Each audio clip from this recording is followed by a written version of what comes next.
Okay, so we're going to do some practice questions, or just lay on some simple problems. Let's say you have a car, has a mass of 1,000 kg, going around at 15 meters per second on this track, in this direction.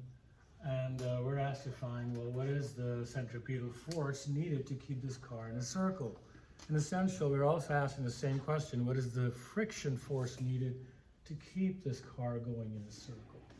And so we can see that to find the centripetal force, I could first find the centripetal acceleration, which would be v squared divided by r, or 15 squared divided by 75. And so that is 15 is what, 225 divided by 75. And that gives me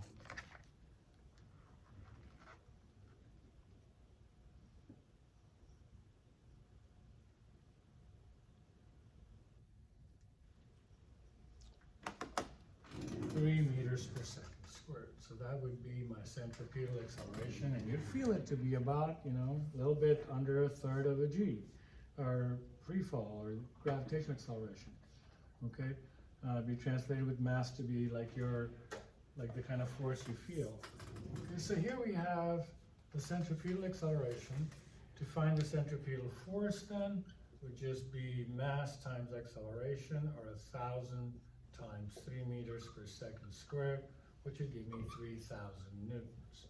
So 3,000 newtons would be the centripetal force needed to keep a 1,000 kg car moving at 15 meters per second and on a radius of 75 meters. Okay?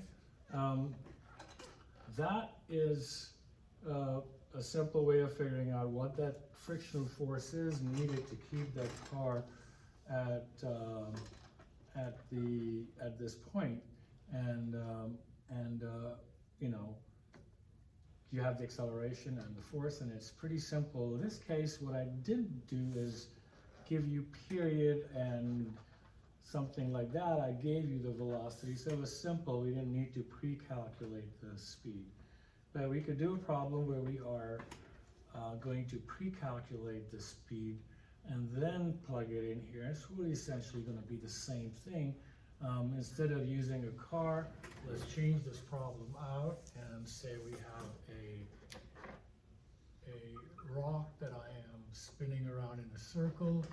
Let's make it 2 kg, and let's make it going at 10 meters per second, and we'll make this radius 2 meters. So I'm taking something, it's a 2 meter length string, and I'm spinning it around as a 2 kg mass. It's pretty heavy, and so there'd be quite a bit of tension to keep it going around in the circle, moving at 10 meters per second. Well, we're not going to do that. In fact, I'm going to say that I'm not going to give you the speed. I'm going to say it has a period of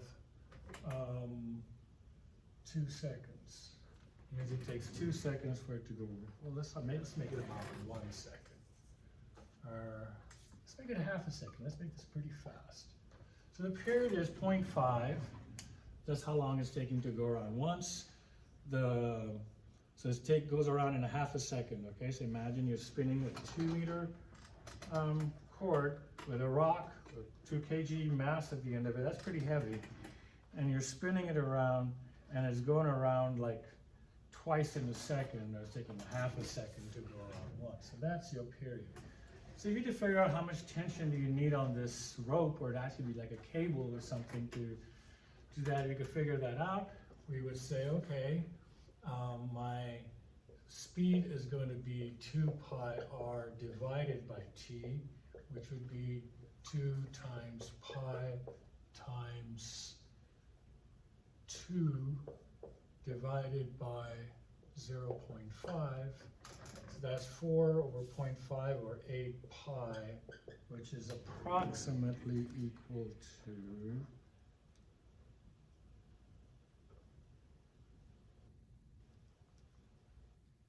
25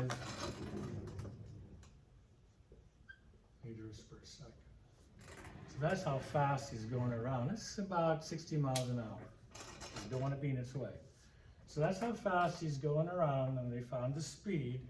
So now that we have the speed, we can now go to our acceleration equation And if you really think about it, I can give you this equation in another way. FC is equal to M, and instead of AC, I put V squared over R. And that could be another equation to find the centripetal force if you're not asked to find the centripetal acceleration also. You could just go right to that.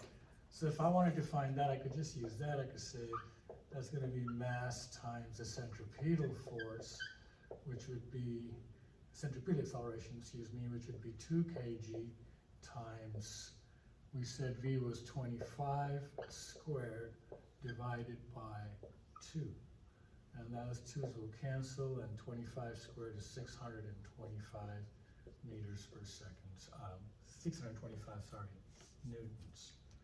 That would be the force on that cable that is spinning around. Okay? Again, if you had to find the centripetal force, you just divide it by the mass. It'd be half of that, the centripetal acceleration, excuse me. And so it would be what, 312 meters per second squared would be your acceleration. So just multiply that by 2 and you would get that one there. So 312.5 meters per second. Should be half of 625, so that's 2 kg mass. So that's how you'd find how much tension will be on your cable as it spins around. Okay? We'll see if we can do another example to illustrate another question like